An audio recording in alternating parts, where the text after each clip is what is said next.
working remotely from a gorgeous mid-Atlantic island? Let's jump right into the actual reality of the Azores. It literally looks like a digital nomad fantasy, right? But let's separate those romantic myths from the hard data. Because the dream is cheap rent and pristine nature, but the reality, extreme isolation and some major internet risks. So what's the actual cost here? Let's quickly break down the monthly budget across 3 different island tiers. Ponta Delgada is the priciest, while smaller islands, like Pico, drop way down to around €1,000. In Ponta Delgada, rent is roughly €600. That is literally saving you hundreds compared to living in Lisbon. Even with higher costs, most nomads choose Ponta Delgada, mainly for reliable internet and an awesome established community. Still tempted to save some cash on those smaller islands? Well, wait until you hear the massive internet catch. Ponta Delgada is incredible.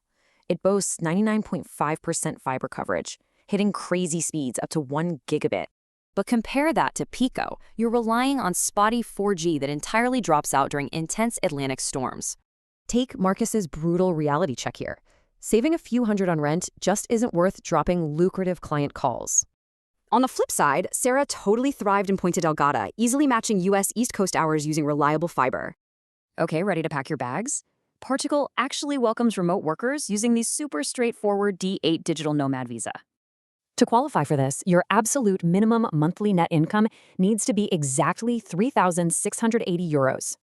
And it's a simple 4-step process. Prove your income, secure housing, pass background checks, and then register locally. Processing usually takes 30 to 60 days, but remember, the D8 is strictly individual. Families absolutely need separate visas.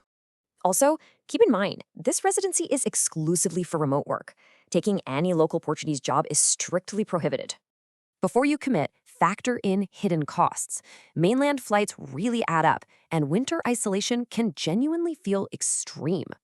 Ultimately, picking your island depends entirely on your need for live video call connectivity versus, well, just pure isolation. So, does that sheer island isolation frighten or excite you? Or maybe you should test out Lisbon first.